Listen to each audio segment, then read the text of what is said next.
سورہ مائدہ میں فرمایا گیا ہے شیطان کا ہتھ کنڈا سب سے بڑا کیا ہے؟ انما یرید الشیطان ان یوقع بینکم العداوۃ والبغضاء، شیطان کا سب سے بڑا حربہ یہ ہے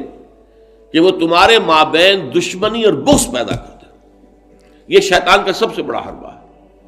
انسانی اخوت ہے، برادری ہے، بہن بھائی ہیں،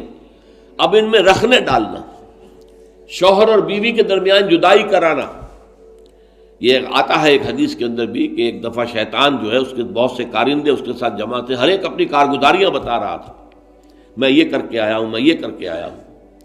تو ایک نے کہا میں شوہر اور بیوی کے درمیان ناچاقی پیدا کر کے آ گیا ہوں۔ تو شیطان نے اسے شاباش دی کہ تم نے سب سے اچھا کام کیا۔ اس کی وجہ یہ کہ اس سے پورا خاندانی نظام مختل ہو جائے، اور جہاں خاندانی نظام جو ہے وہ خراب ہو جائے تو پھر اس معاشرے کے تباہ اور برباد ہونے میں زیادہ دیر نہیں لگتی۔ تو یہ در حقیقت شیطان کا جو حربہ ہے، ان یوقع بینکم العداوۃ والبغضاء، تمہارے مابین دشمنی اور بغض پیدا کر دے۔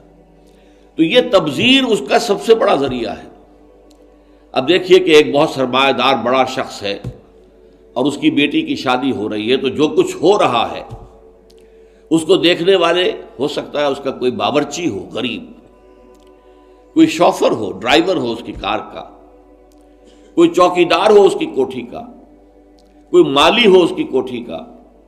اور ان لوگوں میں سے کسی کے ہاں ہو سکتا ہے کہ بیٹی جو ہے بوڑھی ہو رہی ہو اور اس کے ہاتھ پیلے نہیں ہو سکتے، جو معاشرے میں کم سے کم جو تقاضے پیدا کر دیے گئے ہیں شادی کے لیے وہ بھی پورے کرنے کے لیے اس کے پاس پیسہ نہیں ہے۔ اب یہ سارا جو وہ دیکھے گا ریل پیل دولت کی، اور جو یہاں پر دولت لٹائی جا رہی ہے، تو اس کا نتیجہ کیا ہوگا؟ اس کے دل میں شدید احساس محرومی پیدا ہوگا،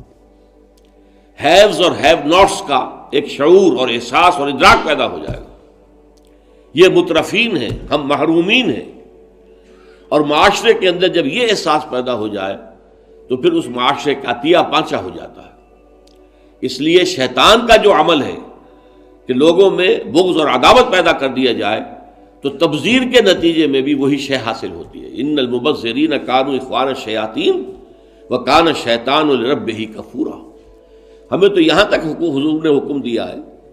کہ تم اگر اپنے بچوں کے لیے پھل لے کر آؤ تو یا تو پڑوس کے بھی بچوں کے لیے وہ پھل بھیجو ان کے گھر کے اندر، اور یہاں اگر تمہارے پاس اتنی ہی صرف مقدرت تھی کہ اپنے بچوں کے لیے کچھ لے آئے ہو، اس سے زیادہ کا امکان ہی نہیں تھا، تو یہ ضرور اہتمام کرو کہ ان کے چھلکے یا ان کی گٹھلیاں، آم آئے ہیں گھر میں تو آم کے چھلکے اور گٹھلیاں تو اپنے دروازے کے باہر نہ ڈالنا۔ تمہارے پڑوسی کے بچے دیکھیں گے کہ ان کے گھر میں آج آم آئے، انہوں نے آج آم کھائے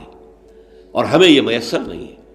تو وہ احساس محرومی کا داغ ان کے اندر جو پیدا ہوگا وہ دلوں کو پھاڑ دینے والا ہے۔ یہ اور ہیں، ہم اور ہیں، من دیگرم تو دیگری، تم اور ہو ہم اور ہیں، ہم کوئی ایک امت کے لوگ نہیں ہیں۔